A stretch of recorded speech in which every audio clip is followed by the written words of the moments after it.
Welcome to Sports Talk Weekly. My name is Sean Aspila Karisa.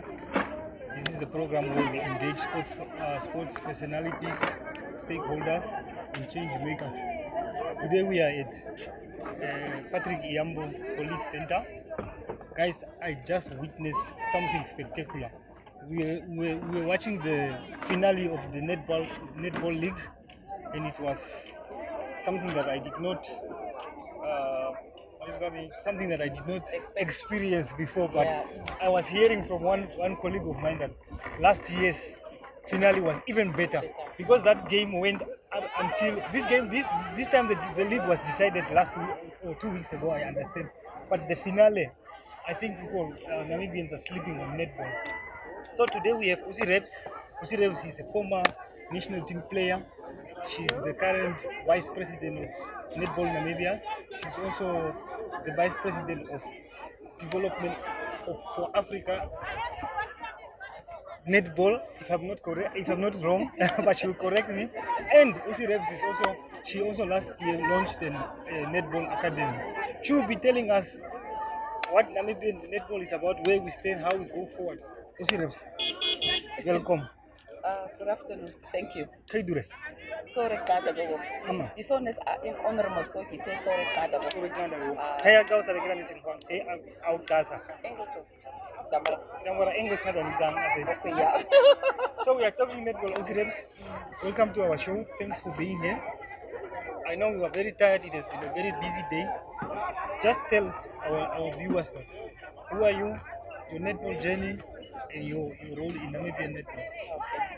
As introduced, my name is Rebekka, Goagoses, and I think I started netball, following netball per se when I was grade 2, grade 3, and I started following my mom around because she was also a shooter.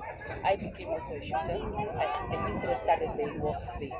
So from a younger age, my interest in netball was playing, and then later on, I moved to Tumut Secondary School in the Shikopo region, where I played for the first team of the school. In fact, I was playing volleyball as well, but then the coach had said I must decide where I should focus because when the schools are touring around, then you play volleyball, netball, so you needed to choose a side.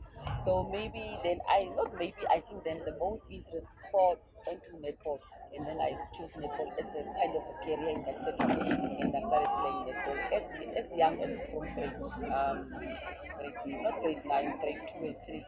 That is why I'm passionate about development and where netball should start early as possible. You just mentioned that I started my academy. My academy takes from 5 years up to 17 years because I believe on grassroots level we need to catch them when they are young. 5 years. Yes, yes, because the capacity of the brain of a child it's very fresh, very broad. They catch faster because you need to take them through a So if there are 5 years, how is the pole? No, you you cut the pole in the middle, and as long as it reaches the ring, it doesn't need to be in. Then it's counted as a score or as a goal. So that's development. That is where we are today because we started early. And what we also realize or notice in the current setup of netball in schools is that we don't have teachers who have that interest in netball like it was in our time. Because in our time, then when you finish school, you go to the hostel, do your homework, and then you go back to train. And then there will be a dedicated teacher for netball, for example. But nowadays it's very scarce. Our teachers are not interested in the sport itself. Yeah, you are also an administrator at continental level. And how did that come about? That came about, you see, when I came to Windhoek in 1995, I joined Black Africa Netball Club as a player because it was my childhood desire to play for Black Africa. And then I played in the second division, I played in the first division, and then I was scouted by the then coach of the national team, Skero Garwes, and I became a national player. Also a shadow player because they were already the first 12. You know, was when you come into a new setup, you first need to see who you can beat and so on. So then I continued playing for Black Africa for so quite a number of years. We started winning titles and so on. But then there's a time that you need to also You've changed. not per se retire, but give chance to the others. Not give a chance. I believe you must give yourself a chance. Yeah. Yes, I cannot give you a chance.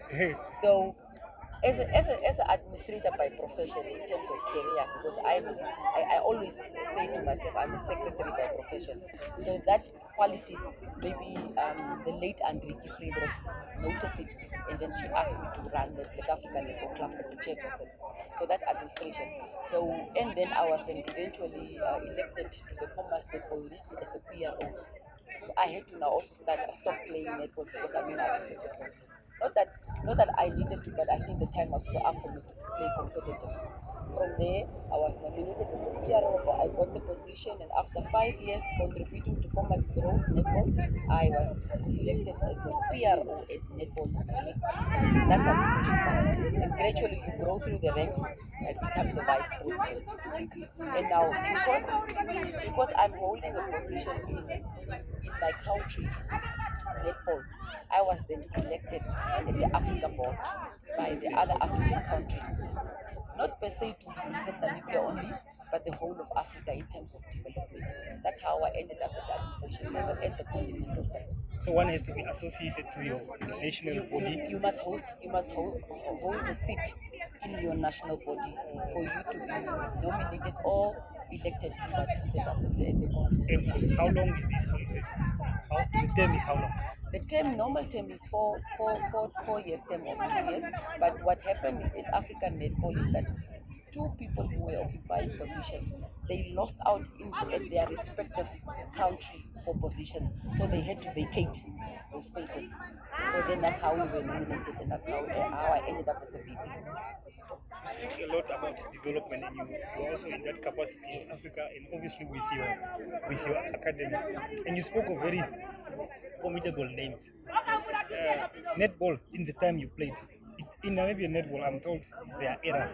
There's the era of Coach Smith's team, the only team that qualified for the World Cup, and then there was another era of Cabanas them, and then there's Cabanas Caroes them, and then there's another era. Just tell me, like with the first era, I've spoken to a few people. They are the Olive sisters. I don't know if the Goagoses sisters, the Esther Raisins. Just tell me, from which era are you? How fond are you of past eras? I'm very much fond of past eras because it's because of them what we are today. We need to acknowledge that. And also why they made it to the world stage. Remember nowadays it's difficult for the government to give money to all the sports schools. They need to see which sports schools must they support. That's why it's difficult to let them go to that stage. And I am in the era of, in fact, in that era of the World Cup 1991, I was also the shadow team. I was a young one. If someone gets injured, I will get in. But they never got injured. They went to the World Cup, they came back, and they got injured because we went to Africa Championships, and then I was part of the team. So I am part of that era, but as a little girl. In the second era of Carol Garros, where we got Annie Kalomos and the Laura Chomponte Kapena, the Ilma Nicodemus, I was also part of it, but just at the shadow side. You understand? I understand. And which one would you say was the golden generation? In my view, when we played at the club level, we won a lot of trophies. We were forced to reckon with. We were all over. It's just a pity that at that time we didn't have the media involved like they are now to document what we have contributed to the country as well. That is why I am passionate about netball being exposed so that everybody can see and know. Just like you said, you came today for the first time and you saw this. This was nothing. The last year's final was the it, where the game went into extra time. So in netball we also had extra time. Yes. And then the two teams got married. And then unfortunately Mighty Gunners last year lost with the goal difference. You understand? So I would say my era was for me the best. And individually, did you achieve any individual accolades? Like player of the Player of match. the season? Yes, I did, especially when I was at Black Africa. I got most of the accolades, especially the one best shooter because I'm a shooter. I'm not a midfielder. They must bring the ball to me. I shoot. Explain to those who don't know what a shooter is. Shooter is when you get the ball from the wing attack and the center. They must bring the ball to you and you must put it in the hoop. And you're a very good one. I must praise my own horn. I'm very accurate. You can confirm I'm very much accurate. I shoot from everywhere in the circle because what we were taught then by our coaches was the moment you enter that circle, that one you must shoot. So that's how we were shooting it. I'm very much active. Until today, I play socially because I don't want to really get detached from netball as such. Namibian netball is tainted by supposed controversy. One reads reports that there was issues within the fraternity of netball. What are these issues? What is the problem in Namibian netball? I really don't know how to respond to that question if you are not specific per se, and if you say what are the issues are broad.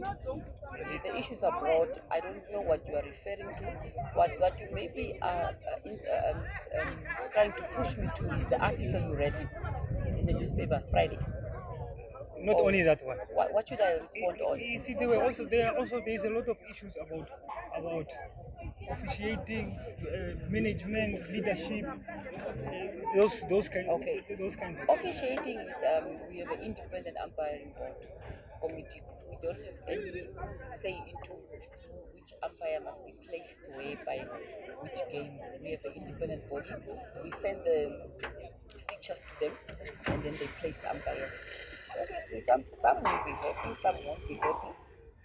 But we believe that when we read the complaints, we can look into it. Because what we also do is the complaint is really coming every time. For example, for the same umpire, we ask the coordinator to, because most of our matches are recorded and they are live streamed, so you can go back and analyze the game and give us feedback. So if the umpire coordinator is telling us that his or her umpire did not do ABCD, it was well, but we can improve on ABCD, then we just give feedback to the umpire. We cannot entirely remove the umpire from the game of officiating of not officiating the matches because everybody learns, everybody must improve. Is there no shortage of refereeing? No, we don't have a shortage of referee. We have a shortage of qualified. We do umpire classes. Is that not an issue? No, it's not an issue. So what are you We don't have participation. Like last weekend, from Friday up to Sunday, we brought in the graded umpire with Annie Klober to assist grading our umpires locally. Sorry to say this, but only white people attended. So to address that matter of the shortage and the qualification to apply, because we don't want a local, not locally, but lower ranked umpire to officiate these matches because it's very tense. So in order for us to improve and get more umpires, we create platforms such as that. Not only last weekend, in every region, the regional executives, what you say, will request from Netball Namibia for a training session. But are you telling me, apart from that, in Netball Namibia, there are no issues? It's smooth sailing. For us in the management setup, it's smooth sailing. There are few queries coming in, and that's why I say it should be specific. If it's about umpires, we can only give feedback to the umpire and improve on it. And then we can also say to the clubs, they must also go back and read their rules and acquaint themselves as well. It's a two-way thing. While we were busy watching the final match, there was a shortage of medical staff, and there was a player injured. Some players were complaining about that. Is that not an issue? We did not say it's not an issue. The requirement for each and every club, number one, is to have a medic for themselves. They must adhere on the bench. There must be a medic or a physiotherapist. In the event we cannot have one, but we try to have one every time we can. But unfortunately, it's costly as well. But it's not all the matches where there are no medic. We try to have one. But number one requirement for a club is to have their own medic. You see the forces have their own medics, the others don't have. It's part of requirement. But when clubs cannot afford to have their It's own, not about affordability. The clubs know this before they enter this league. Even the shortfall, where MTC gives money and the money is less for them to travel, they need to get the shortfall, and that is something which is known already. Because we told them this is the only money MTC can give us. Will you be able to honor your matches, the 22 matches, women away? Remember last year we only had one round of matches because of the less money we are getting. They came back to us and said they want to play home and away. we told them MPC cannot give extra, but if you commit to honor your matches home and away, you don't have a problem. And they said yes. In the middle of this league study, they said they cannot. Can we take money from the winning fees? That's why the money has been reduced. A facility is not an issue in Namibian netball. It is an issue, but you must also remember that Netball Namibia does not own any facilities. This is, as you see, is Patrick Yambo's Nampos facility. We don't have our own facilities. We make use of the municipalities or sometimes schools' facilities. Unfortunately, we try to get our own facility, which takes a while because you must get land, you must get sponsorship because it's millions and millions because we would want to erect indoor facility so that we can host international events. When we start with a facility, it must tick all the requirements. You understand? So it's not easy. And also, that's why you would find that for a team of Ruakana, the rebels, they play their home matches in Okongo because their field there is not up to standard. So those are all the challenges we are having in terms of infrastructure in the network. You were earlier alluding and saying that you basically grew up in the netball. Yeah. You also went through the structures of netball, having played yourself, and you now say the challenges are fields. We are so far away from the township. Most of these players come from those previously disadvantaged communities. Also, when you see the representation of players, now when we came here, we did not even see gate fees. Two teams were playing simultaneously, even with the final match. One team is playing on the A field, and the other team is playing here. It's basically like all attention is on the other field. You, in as leadership, how do you look at this? You know these challenges. You know how do you make netball valuable? Because when you already don't have entrance fee, how do you make money out of this? Out of this. It is not actually a valid question per se, but something we need to look at in terms of gate fees to minimize, maybe assist in few buying water, but it won't make a huge difference. If even if you charge or not, but we must put value to it and then maybe start touching. But at the local games, let me sort of let the Premier League matches played all over the country, the regional executives charges, but only in Uganda we don't charge. Maybe something we need to look at. For the teams to play twice on the same court, there's nothing wrong. It was a scheduled league match, both of them. For it, in fact, also to give the other teams to return earlier as well. So nothing is wrong to have two teams playing at the same time. It was a scheduled match like that. If you notice, I don't know when you came, the first match started 9 I was o'clock. here the whole day. Yeah, and then all the Games were states played like that. Yes. And you were talking about previously disadvantage. You mean in terms of Like you see, back, like in Windhoek, for example. you mean Kadutura court? Like in Windhoek, for example, there is in Katutura, there is no netball court that has a pavilion. The Kadutura court, this complex is owned by the government. Yes, those are the challenges I was asking. It's not. That's why I said it's not owned by us. It's very difficult. Kadutura court, that one has became. It's beyond repair. We went to the ministry, asked how they can do it. There are homeless people staying. It's out of our control. That one we cannot fight. It's political. There's nothing we can do about it. You understand? The commercial court, we went to the sports officer and asked him to renovate so that we can take our games there. And rightfully, as you were saying, putting structures where people can sit. It's things in pipelines. We talk, we talk, we talk, we talk. What will help us is to get our own facility. And even in the regions, we are also telling our regional executives to engage local authorities, go to the municipality, talk to them, do ABCD. You might have noticed that the newspaper cup is held all over the country. We push for that because then we say, upgrade our facilities for us. The first time we participated in the newspaper cup, it was in Katima Mulilo. The newspaper cup through Nedbank then upgraded that stadium. It is some development who came to the region because of the newspaper cup. In Marintal, we did the same. We're in Swapop for the Deb Marine Cup. It went well. Oshakati, few months ago, no, in August, we had the newspaper cup. They also renovated the facility. We can have league games there. We do it step by step, but the bigger picture is that we really want the indoor facility where we can host our own matches and even have this league played in a good and proper facility. So when these facilities are not in those townships, does it not affect development. You are big on development.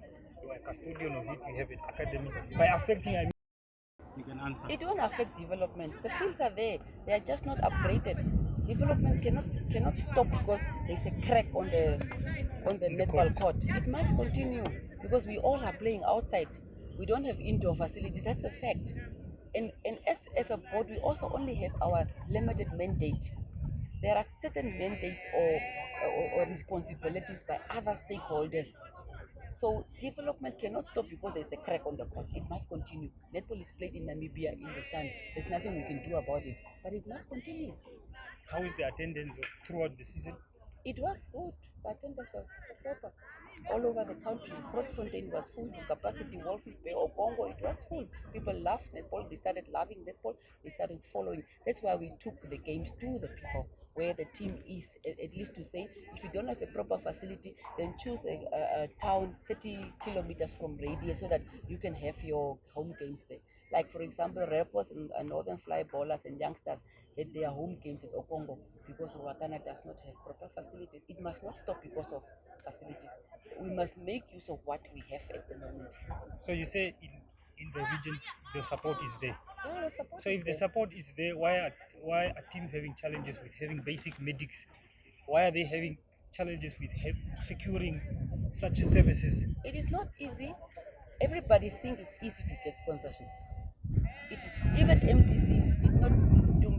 We didn't approach MTC yesterday, and today they decided we are sponsoring you. We started 2012 trying to, like, when you're after a girl, you want her, you propose her, you are rejected, you go back, you believe one day she will be mine. That is how we started with MTC in 2012.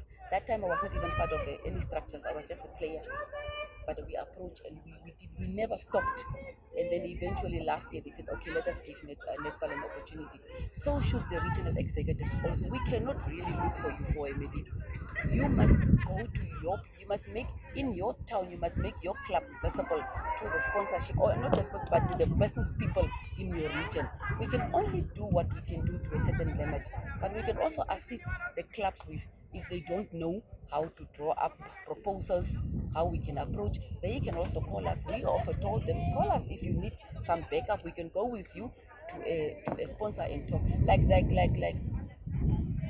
Like Ocean Chuka region, they were without sponsorship for the good part of their time they were running.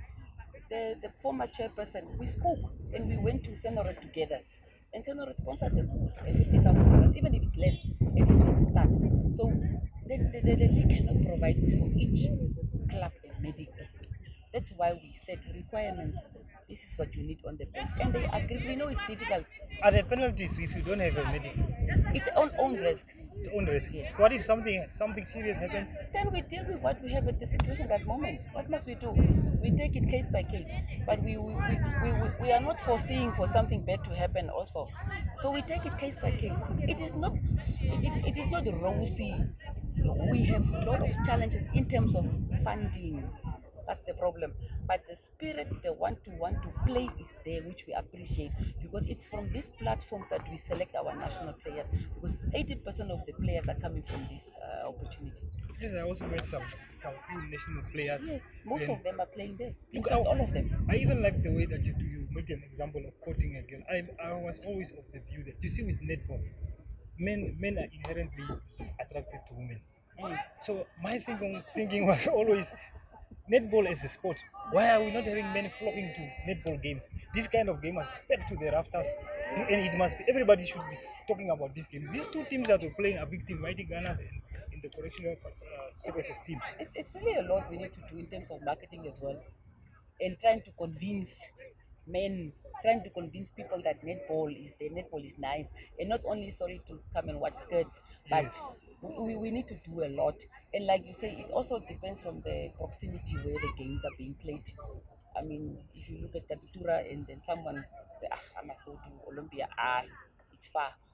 So that is why we want a sport at the Katutura Youth Complex way, and we build our facilities there so we can have most of our games there. You as marketing officer also, I think that is your field. A certain year pro Goagoses who also played netball back in the day was telling me that when she played, netball. Not even her relatives came to support her. Today, if you go around and ask some ladies, they don't even understand netball rules. What is it? How is that so that netball is not appealing to every woman? You will find women watching football, even though they don't understand. They will follow football. Why can't they follow Mighty Gunners? Why can't they follow 11 Arrows or Tigers the same way they do that? I mean, it's a beautiful sport. I saw the diversity and so I forth. also watch football, but I would not be able to really speak on their behalf in terms of the apathy why they don't follow netball. But I will go back to grassroots development, school levels, where the interest must be enshrined in the girl. Netball, netball, netball. You can also do netball. You should start there. School's netball. Because when that child is done at the school level, she must integrate to senior level. And that is where the interest must start from the school level, school development. Nowadays, it's really, you mentioned marketing. It's really difficult to convince someone to come and watch netball. In most cases, they only come and watch when the team or the national team is winning, then they will come. But maybe you also missed it last year when we had the pen series. It was full every day. Maros, you were here. Who was assigned? Who was it, Marbo? But it was full every day, even if it was far. It was full. And we are trying. We are not saying we did well. We would want this whole pitch must be So full. there's room for improvement. Every time there must be room for What do you take away from this season? this season. You mentioned in the beginning there were a lot of complaints. The only complaint I can really say we need to work on is the umpires. We need to, I don't know what paradigm shift or what we must do for them to change or satisfy the rest of the players. We don't know, but we need to work on that one to see how we can improve the level of officiating of that. And also the administration. We are learning. It's our second time we are hosting this league. Um, we have a new administrator. We are teaching her. During the prize giving, these empires, is it a group of people that do the whole league, or is it how is it? Make us understand, for us who don't understand how the empire thing works.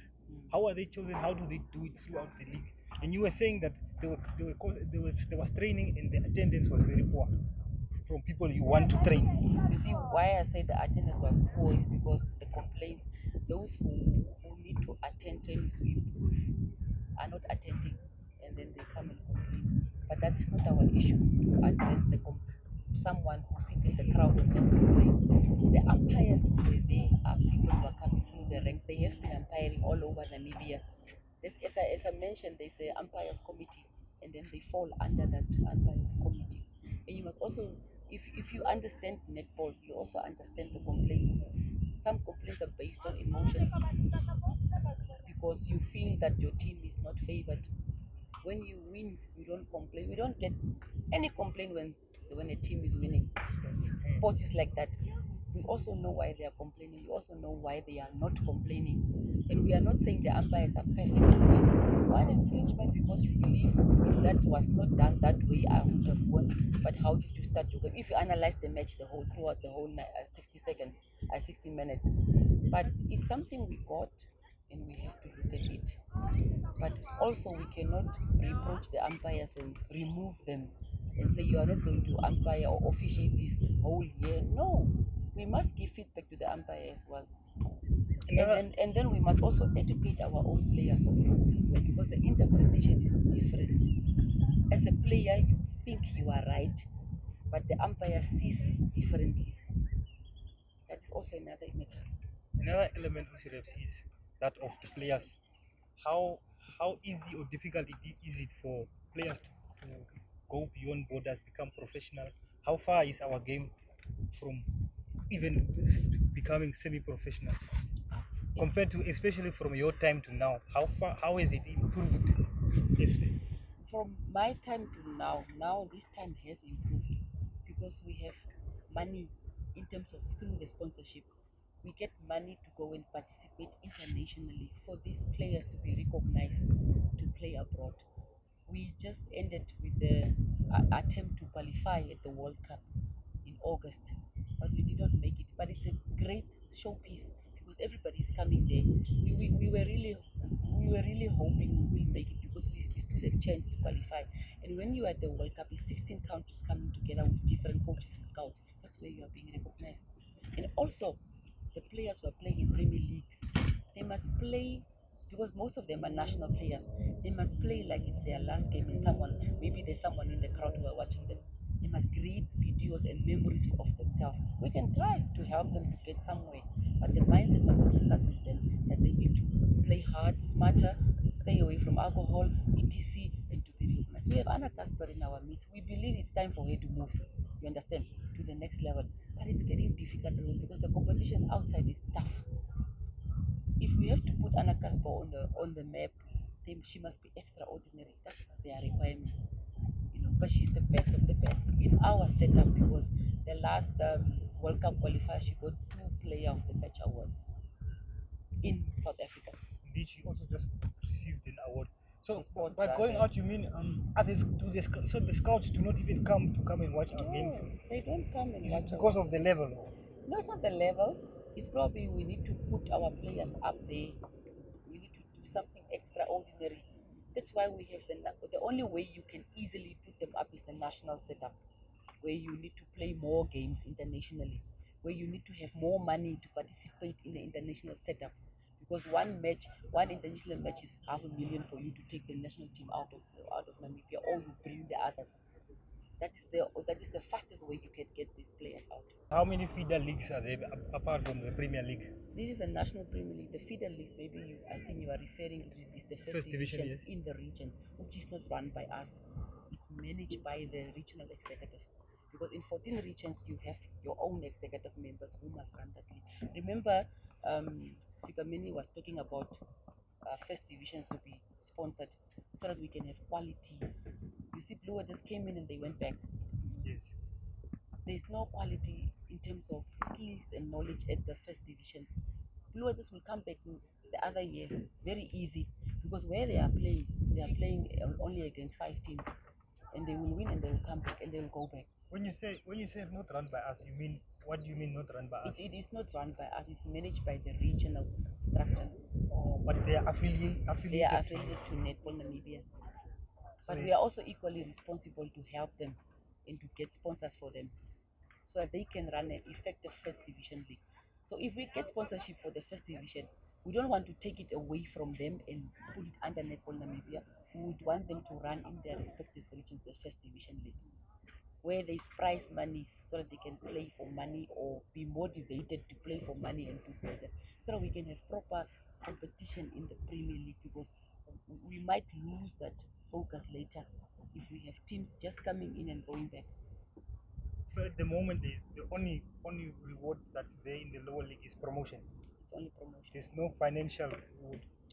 I commerce as a financial incentive. But that is a big challenge for Kusirev. Yes, it is a big challenge. That is a fact. I'm not shying away from it. Money, there is no money in netball. We don't even get. I know my CA was here, Chief Administrator, Mr. Muya. We don't get money from government, even in a grant form, so that we can help the regions to say, here's a 10,000 for you. Please start with this 10,000. You understand? There's nothing like that. So how do you develop if there's no 10 rand?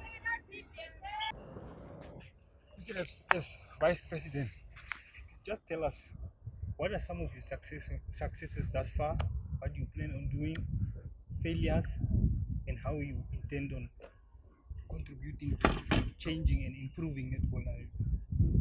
I think I have to say collectively, and not only me alone, because we are 5 board members.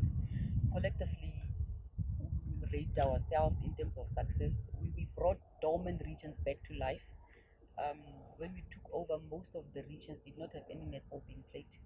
So we divided ourselves into regions. We went to Karas, Hartap, Omaheke, Oshikoto, even the 4 O's, there were no netball. Now there's regions, there's netball being played in those regions because we said to ourselves we need to approach these people and help them out. Those are our success, we believe. And then also the fact that we brought sponsorship to netball as such, and that we could, in this era, as you are putting it, could participate internationally. We brought Spa Proteas to Namibia. They are They are ranked number 1 in Africa. We brought them here. We brought Malawi to Namibia. We brought international matches to Namibia. We went outside the country because it was not happening for the past 5 years. There was nothing happening. So we did it through sponsorship, the generous sponsorship of the Marine Namibia, who took care of the national team and also then paid for those events, the Marine. And then we brought MDC for the first time in the country. We had a Premier League where 12 teams could participate, and then other regions people could participate. We could take the games to them, and then it was a showpiece of netball. I think those are our, and also we improved our ranking on the table, because remember when we took over in 2014 under correction, we were off the ranking table, meaning we were nowhere featuring on the ranking table of netball. We went to Uganda with 9 players and 1 coach just to play and to be back on the ranking. We lost all our matches, but today we believe we are a force to be reckoned with in Africa. So, having said that, also tell me, your reign as VP. How long is it going to be? Is it the interim or is it permanent? No, there's no permanent position in sports. You, according to the Sports Act, you can only serve for 10 years or two-year, 4-year term, and then it depends from the regions, the affiliates, to nominate you or not to. Like now, maybe that you now brought up that matter. I think I can just conclude this as well.